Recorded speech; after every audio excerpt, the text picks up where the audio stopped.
नमस्ते दोस्तों मैं हूं आपका दोस्त राकेश शर्मा ग्रेट थार डेजर्ट बीकानेर से।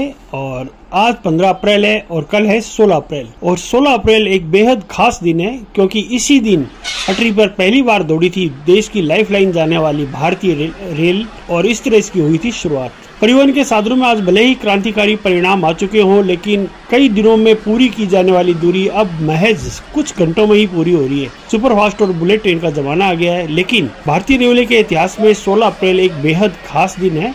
दरअसल 1853 में 16 अप्रैल को देश की पहली ट्रेन चली थी। ये ट्रेन बम्बई, अब जो मुंबई है, से ठाणे के बीच चली थी। आइए जानते कैसे शुरुआत हुई थी इस ट्रेन की पहली बार।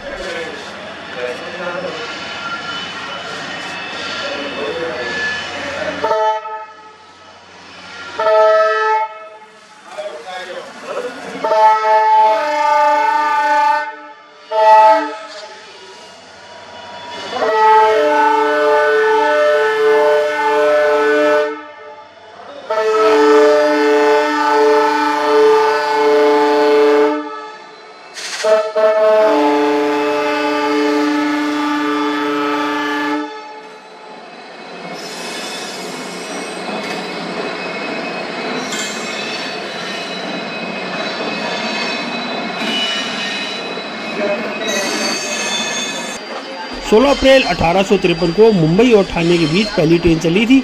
इस ट्रेन ने करीब 34 किलोमीटर की दूरी तय की थी। ये ट्रेन दोपहर को 3:35 पे पटरी पर चली थी और इस ट्रेन को चलाने के लिए भाप के इंजनों का इस्तेमाल किया गया था। इसके लिए ब्रिटेन से 3 इंजन मंगवाए गए थे।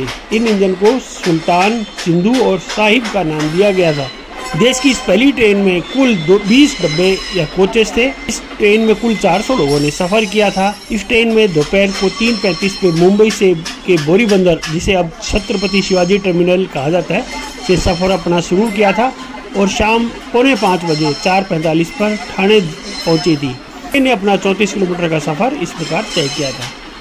आपको जानकारी के लिए ये भी बता दें कि 1845 में कलकत्ता, अब जो कोलकाता है, में great Indian peninsula railway company की स्थापना की थी और इसी कंपनी ने 1850 में मुंबई से ठाणे तक रेलवे लाइन बिछाने का कार्य सक्सेसफुल किया था।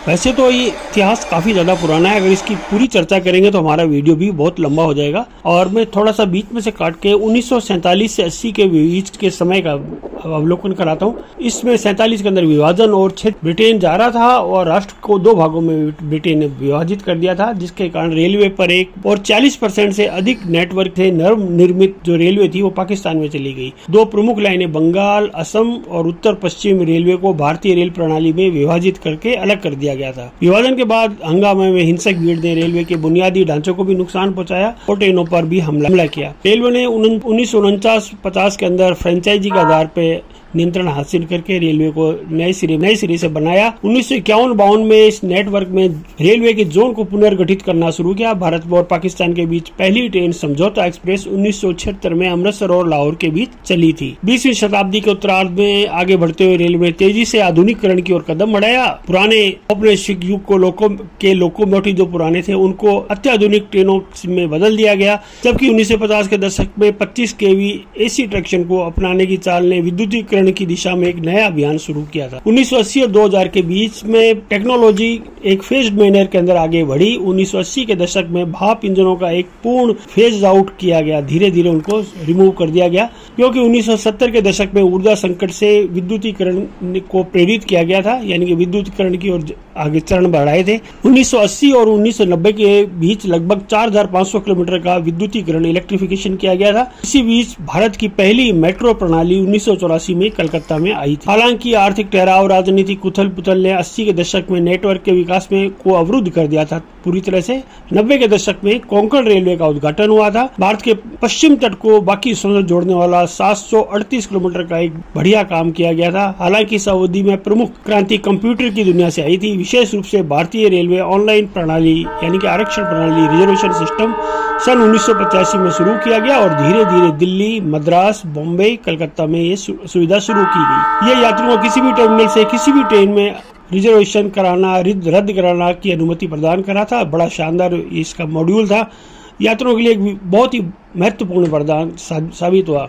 1995 में कंप्यूटरीकरण का और उन्नत आरक्षण और टिकटिंग के देशव्यापी नेटवर्क की शुरुआत के साथ इसको विस्तारित किया गया। 2000 से लेकर 2017 के बीच ऑनलाइन ट्रांसफर के दौरान 2000 में दिल्ली, 2002 में बेंगलोर, 2011 में गुड़गांव, 2013 में मुंबई और 2014 सहित भारत के प्रमुख शहरों में मेट्रो स्टेशन का आना जाना जारी रहा।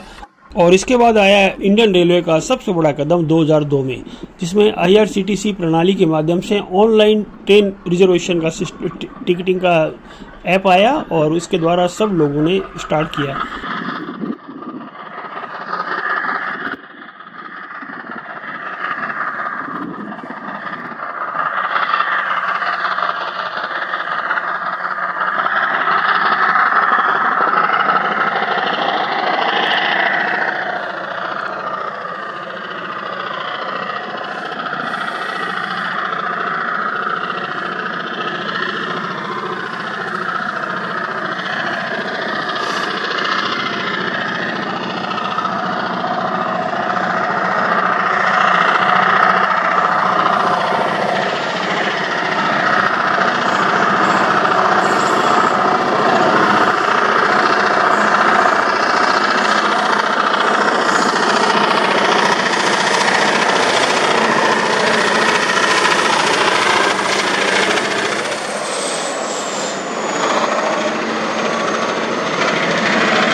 यात्री अब अपनी यात्रा ऑनलाइन बुकिंग कर सकते हैं, ऑनलाइन कैंसिल कर सकते हैं। देश भर में हजारों एजेंटों से टिकट्स खरीद सकते हैं। यात्रियों को ध्यान में रखते हुए आवश्यक अतिरिक्त तौर पर 2000 से 2001 की अवधि में रेलवे ने 4.5 अरब किलोमीटर से अधिक की दूरी तय कर ली थी। हाल में भारत की सबसे तेज गति से चलने वाली 160 किलोमीटर की गति से चलने वाली गतिमान एक्सप्रेस 5 अप्रैल 2016 को दिल्ली से आगरा के लिए पहली यात्रा पे लॉन्च की गई। और भारतीय रेलवे ने 31 मार्च 2017 को घोषणा की कि देश में पूरे रेल नेटवर्क का इलेक्ट्रिफिकेशन 2022 से 24 तक हो जाएगा, जो कि अभी एकदम अपनी तीव्र गति से चल रहा है।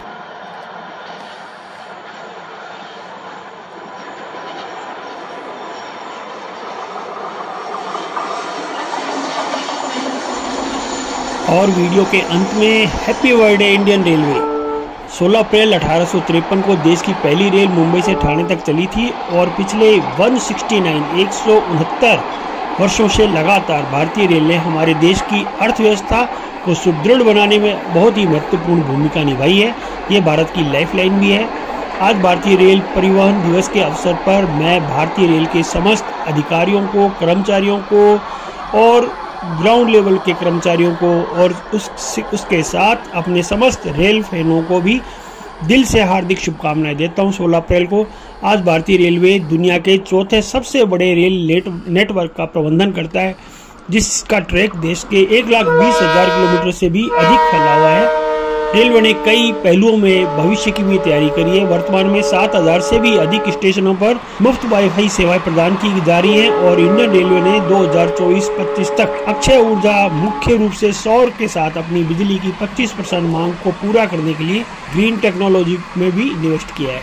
तो शुभ संध्या संदेश के साथ दोस्तों फिर से एक बार सभी को धन्यवाद और सभी को शुभकामनाएं। आशा करता हूँ मेरा छोटा सा प्रयास आपको अच्छा लगे तो जरूर अपने कमेंट से मुझे कृतार्थ करें, लाभान्वित करें और लाइक जरूर देना। Thank you friend, have a nice day.